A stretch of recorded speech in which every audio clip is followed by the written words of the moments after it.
J'espère que vous allez bien et bienvenue pour une nouvelle vidéo qui sera une vidéo blabla. Normalement je devais vous expliquer tout ce que je vais vous expliquer à présent lors d'une vidéo blabla. J'hésitais un petit peu et puis je me suis rendu compte que la vidéo blabla serait beaucoup trop longue si j'expliquais ce que je vais vous expliquer aujourd'hui.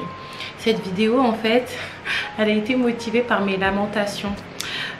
Quand j'étais enceinte, en milieu de grossesse, allongée dans mon lit parce que j'étais alitée, j'ai recommencé à regarder mes anciennes vidéos et disons que j'avais une certaine nostalgie, voilà, le mal du pays, ma famille qui me manquait.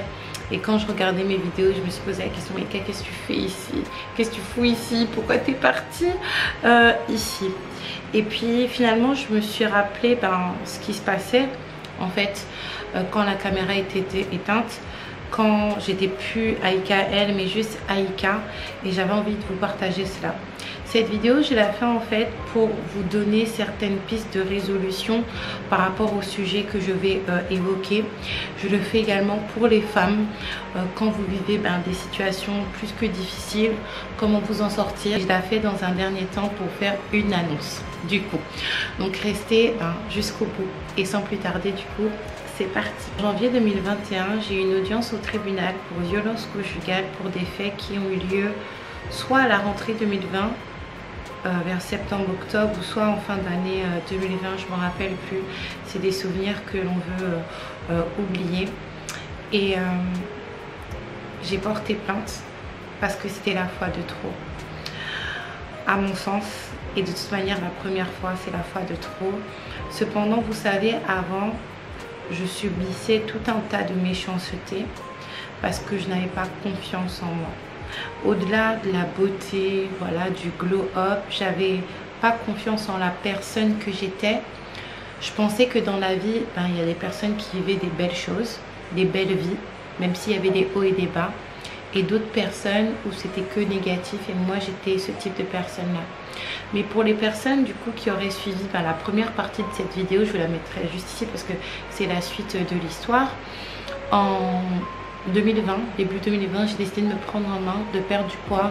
J'ai trouvé un travail en tant que salarié, j'ai développé mes vidéos, je me suis réinventée. C'est là que mes vidéos ont explosé, que j'ai pu vraiment ouvrir une micro-entreprise autour de tout ça, générer des vrais revenus autour de tout ça, avoir des partenariats. Donc j'ai vraiment pris conscience que ma vie de rêve, je pouvais la vivre grâce à moi. Donc quand il s'est passé cet événement, j'ai craqué et j'ai dit stop, que je voulais que ça s'arrête en fait. Donc j'ai porté plainte. Première chose les filles, ayez confiance en vous, parce que si vous n'avez pas confiance en vous, en fait vous allez accepter tout un tas de choses dans votre vie que vous ne méritez pas. Ok, avoir confiance en soi, c'est pas forcément savoir se maquiller, savoir se coiffer, voilà, savoir s'habiller. Ça, avoir confiance en la personne que l'on est en fait, avoir des standards. Les personnes qui n'ont pas confiance en eux n'ont pas de standards, ce qui fait que en fait elles subissent et elles acceptent tout un tas de choses qui ne sont pas acceptables. Ayez confiance en vous. Deuxième chose, c'est bien de faire des vidéos sur la violence conjugale, j'en ai vu plein du coup ces derniers mois, ces dernières années. Cependant on porte plainte. Les influenceuses, s'il vous plaît, avant de faire des vidéos, allez porter plainte, montrez l'exemple. De la même manière dont vous montrez comment faire votre maquillage, montrez l'exemple de ce côté-là. Dans le sens où quand vous êtes une fille lambda, vous n'avez pas les réseaux sociaux, vous ne pouvez pas faire comme nous, faire une vidéo sans mettre plein les poches et puis après peut-être passer à autre chose.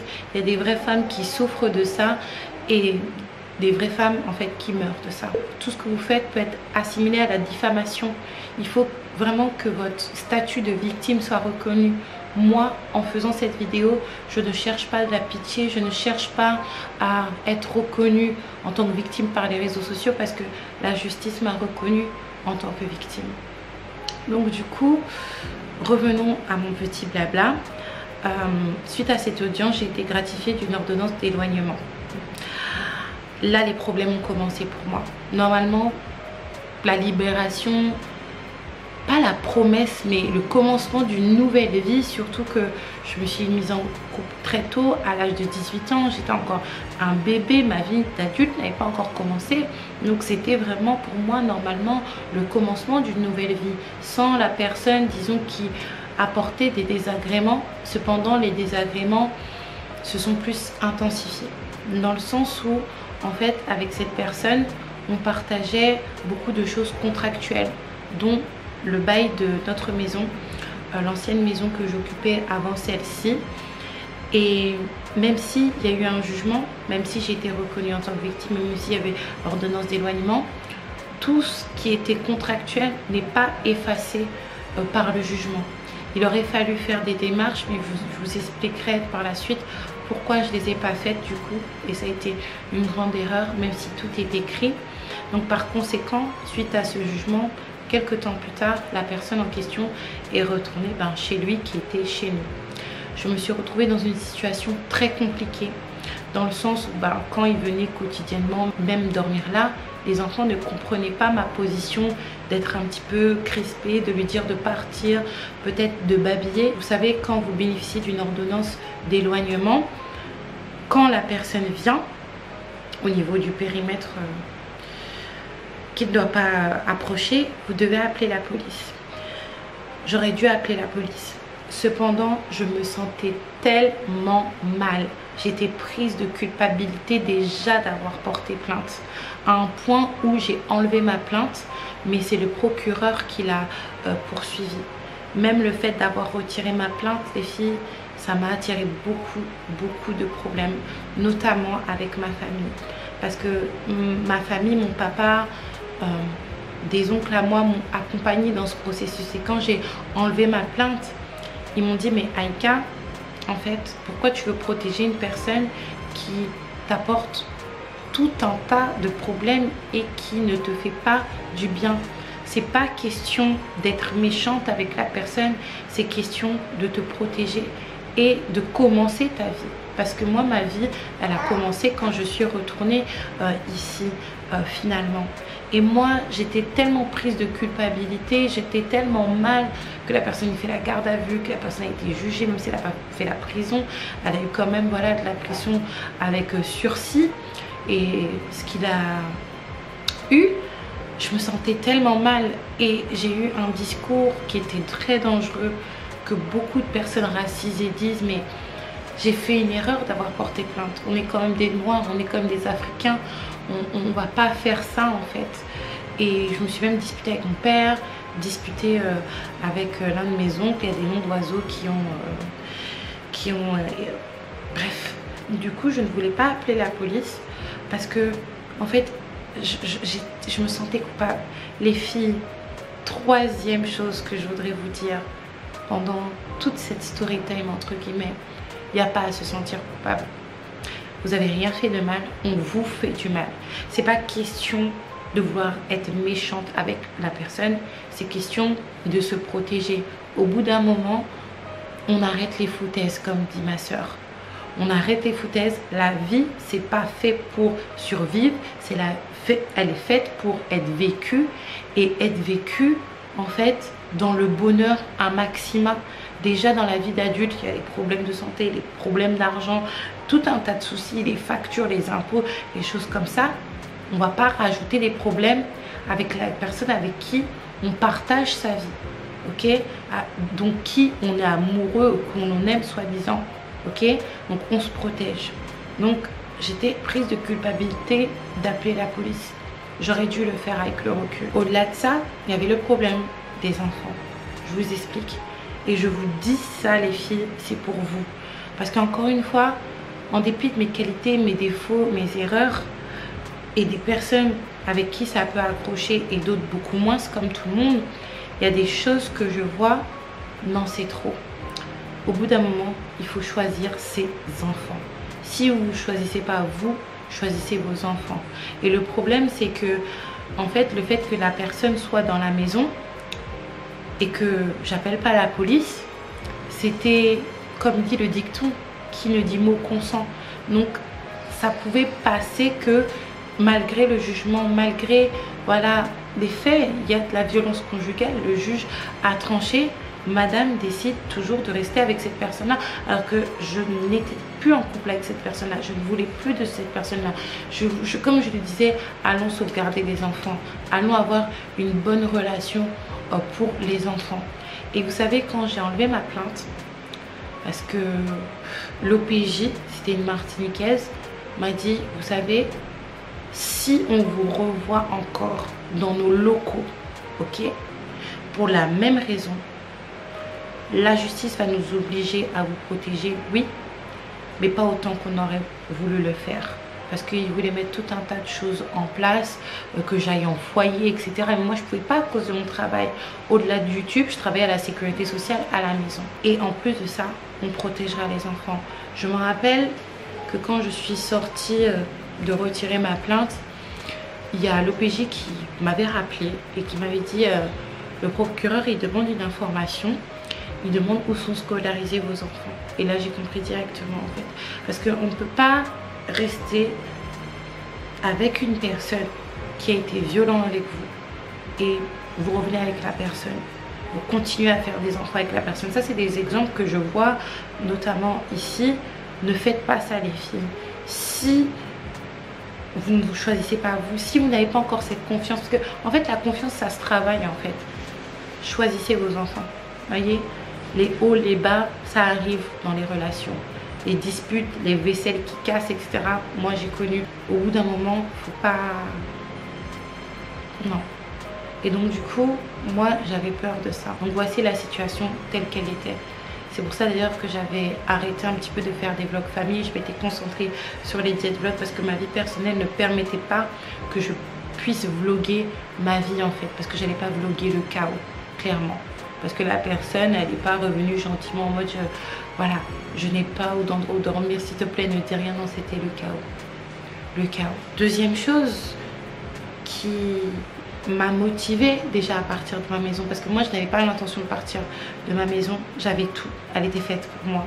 2 chambres, une pièce palière pour faire mon bureau, pour travailler.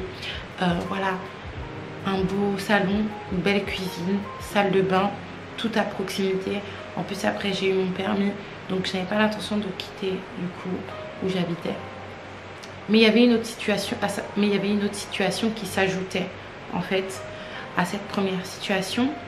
C'était la personne en question et son mode de vie. Je vous en avais déjà parlé, je n'entrerai pas dans les détails parce que ça ne me concerne pas, mais au bout d'un moment, la personne voulait me faire payer le prix de son mode de vie, le prix de ses bêtises, avec mon argent qui était durement gagné. À l'époque, je faisais des vidéos, des diètes vlogs, je vais pas vous mentir, c'est quelque chose qui est super bien, j'aime beaucoup les faire, cependant c'est beaucoup de travail, manger en filmant, etc., tout un tas de plans, faire du sport et tout, c'est beaucoup de travail. Faire des vidéos face cam en plus de ça, et je travaillais à la sécurité sociale ou en tant que chargée d'assistance un petit peu avant, et je travaillais énormément. Et donc le travail, la source des revenus que j'avais passait déjà dans la maison, passait déjà dans l'ameublement, passait pour les enfants parce que tout c'est moi qui payais, et maintenant le prix de tes bêtises c'est moi qui dois payer alors que tu n'es même pas censé être là.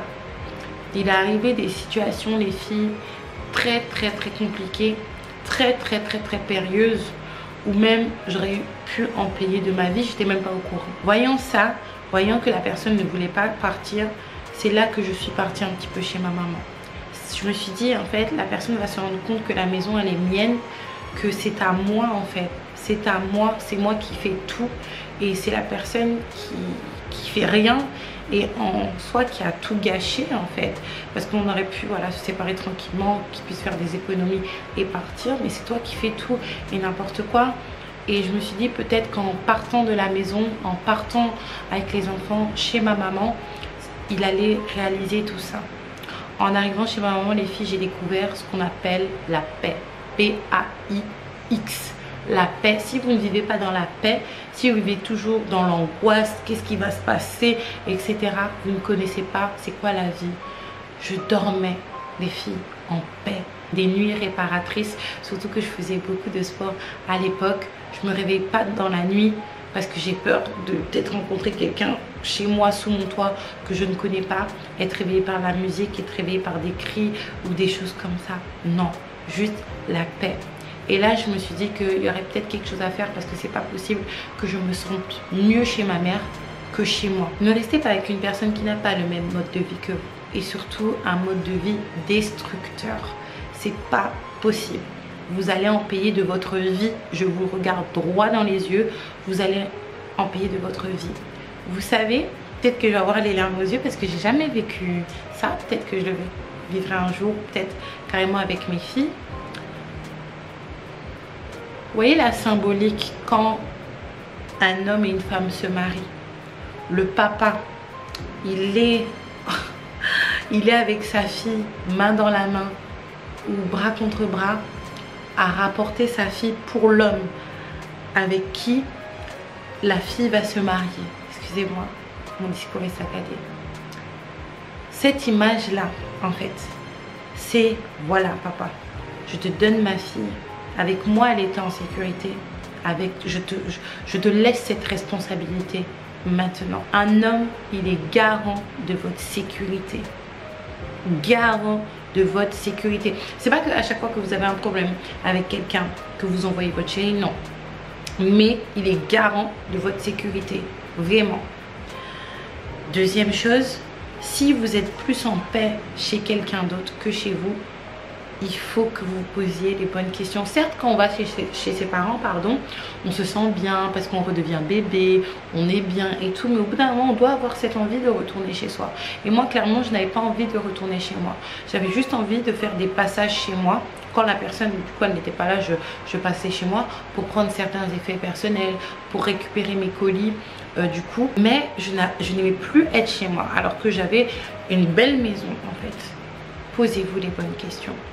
Tout a basculé un jour où vous avez été un petit peu témoin, les filles d'ailleurs, où je me suis rendue dans mon ancien chez moi. Je vous explique, j'avais une routine parce que malgré les problèmes d'adultes, je reste une maman et les problèmes des parents, des adultes ne concernent en aucun cas les enfants. Donc j'avais pris l'habitude de me réveiller un petit peu plus tôt, étant donné que maman elle habitait du coup à côté de l'école, pas très loin. Je me réveillais 45 minutes plus tôt, je préparais les enfants et je ramenais les enfants pour voir du coup la personne en question, passer un petit moment, et après je les déposais à l'école. Moi, pendant tous ces moments là, je restais sur le pas de la porte parce que je voulais respecter cette histoire d'éloignement, même si c'était pas moi qui devais m'éloigner pour le coup. Et ce jour là, en fait, les enfants sont montés là-haut dans les chambres et sont redescendus juste après. Ils m'ont dit: maman, il y a un problème, il n'y a plus la télé. Pour les personnes qui regardaient mes vidéos à l'époque, dans la chambre de mes enfants, il y avait une télé. Vous savez, moi je marche beaucoup au symbole.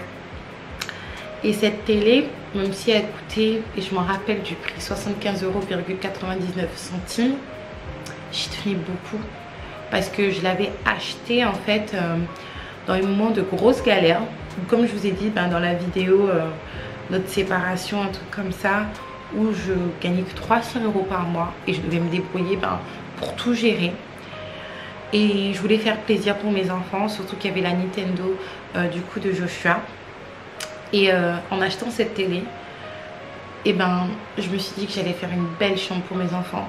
À l'époque, je ne savais pas qu'est-ce que j'allais faire. Je ne savais pas que mes vidéos allaient autant marcher avec les jet vlogs. Je ne savais pas, surtout qu'on était en période de pandémie, que j'allais trouver un travail à côté, donc un revenu salarié, puis après les indemnités, les choses comme ça. Je ne savais pas, mais je me suis dit, je vais faire une belle chambre pour mes enfants, et j'ai pu du coup le faire. Donc en fait, cette télé, c'était le départ de tout et c'était vraiment un gros symbole.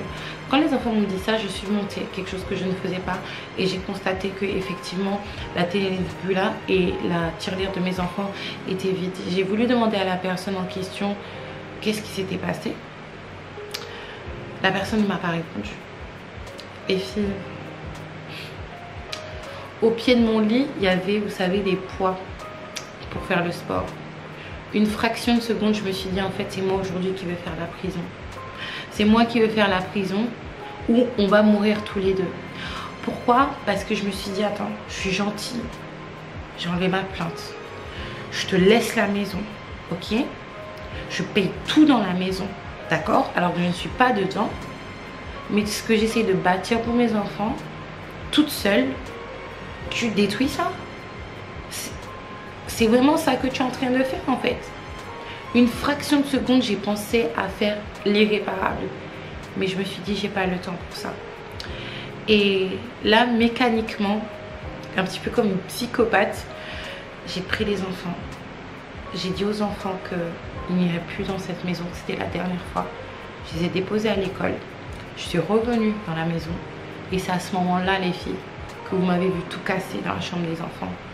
Que j'ai mis ce que je pouvais mettre dans le débarras, et que j'ai tout enlevé, en fait. Mais je pouvais pas vous partager ça parce que c'était trop frais.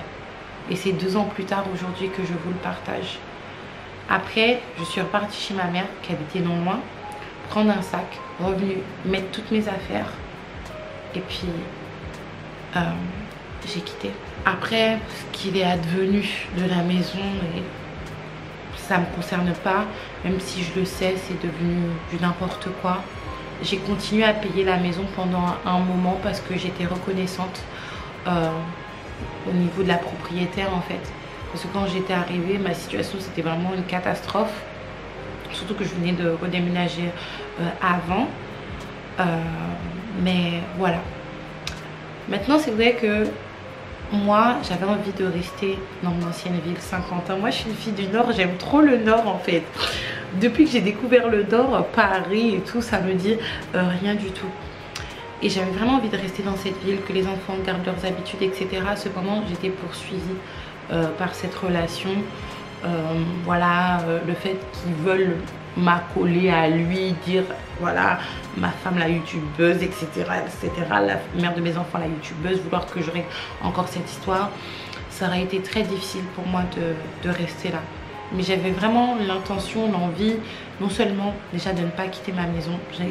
J'avais aucune envie de quitter cette maison-là. C'était ma maison. Je suis pas assez bête, aucune envie de quitter ma maison. Je suis pas aussi bête que ça. Franchement, quand j'entends certaines choses, faites attention à ce que vous dites quand vous ne savez pas les tenants et les aboutissants. Cependant, ça devenait trop bizarre et surtout trop dangereux. C'est pour ça que je me suis dit, bon, j'ai les moyens, je peux me prendre une maison, la meubler, payer des billets d'avion, allons vivre du coup une aventure en Martinique avec les enfants, et au pire je peux retourner, mais au moins ça me permettra de me détacher de cette personne là, que la personne puisse comprendre. Et ça a pris du temps pour qu'elle comprenne, parce qu'il a fallu que je tombe enceinte de ma fille pour que la personne puisse comprendre que c'était terminé, alors que c'était terminé déjà avant même cette histoire de plainte, etc., etc. Et que je savais en descendant en Martinique qu'il n'allait pas descendre, donc voilà, il n'est pas descendu, et là au moins il a compris. Les filles, ne laissez pas votre vie être un témoignage comme je suis en train de vous dire là. Ce que je veux dire ou pas. Donc tous les conseils que je vous ai donnés, s'il vous plaît, suivez-les. Donc c'est pour ça que je suis partie ici. Je savais que la personne n'allait pas du tout descendre. Vraiment, la preuve, elle n'est pas descendue. Et je regrette pas. Parce que déjà, j'ai ma fille, ma Mimi d'amour. Bientôt, je vous la présente. Franchement, juste, son papa est d'accord pour que je vous la présente un tout petit peu après. Faire comme Joshua et Ariel, on les voit rarement maintenant. Et c'est toute ma vie, Mimi. Même si elle n'était pas prévue, c'est toute ma vie. Elle n'était pas prévue, mais tout était écrit. Les filles, tout était écrit. J'ai rencontré aussi son papa, qui est une personne formidable. Il a ses qualités, il a ses défauts, mais c'est quelqu'un qui est très très gentil. Franchement, il est tellement gentil et trop gentil, justement avec les mauvaises personnes, un petit peu comme moi. Mais c'est vraiment quelqu'un de formidable, et juste pour eux, en fait, je regrette pas. Juste également pour Joshua et Ariel, qu'ils ont pu découvrir cette vie là chez eux, sans interférence de la maison, parce qu'avant il y avait un petit souci avec mon ancien compagnon, donc ça faisait tout le temps des interférences. Donc je suis contente pour eux. J'ai pu aussi me découvrir, grandir découvrir la vie d'adulte, parce qu'avant je ne savais pas c'était quoi la vie d'adulte. Découvrir c'est quoi une relation saine, avec ses hauts, avec ses bas, avec ses moments de crise également. Je ne regrette pas. Je pense que pour moi c'était une parenthèse afin de faire une césure avec mon ancienne vie, et il est temps pour moi de tirer ma révérence. Depuis un petit moment, je le sais. Après, c'est vrai que je suis tombée enceinte de Mimi, menace d'accouchement prématuré. Je ne pouvais pas faire grand chose, mais je savais déjà, peut-être même quelques semaines, 2 mois après être arrivée, que c'était une parenthèse pour moi et que c'était quelque chose de temporaire. Après, je suis restée par amour et après, je suis tombée enceinte de Mimi. Je ferai des vidéos sur mon expérience parce que j'ai beaucoup appris. Cependant, il y a certaines choses qui dépassent l'entendement de personnes qui sont sains d'esprit. C'est une magnifique aventure, je vous ai dit. Comme dit ma maman en fait, ma mère m'a dit quand elle est venue ici, t'as trouvé l'amour, t'as trouvé ta fille, tu peux partir. Donc les filles, n'hésitez surtout pas à me dire ce que vous en pensez. Du coup, sur toute la première partie de la story, la deuxième partie de la story par rapport à l'annonce, où il y a certaines filles qui m'ont dit je te l'avais dit, je te l'avais dit, je te l'avais dit, je te l'avais dit et tout. Bon, c'est pas grave, vous aviez raison. N'hésitez surtout pas à liker, commenter, partager cette vidéo. Moi je vous fais un gros bisou. Je vous dis à la prochaine.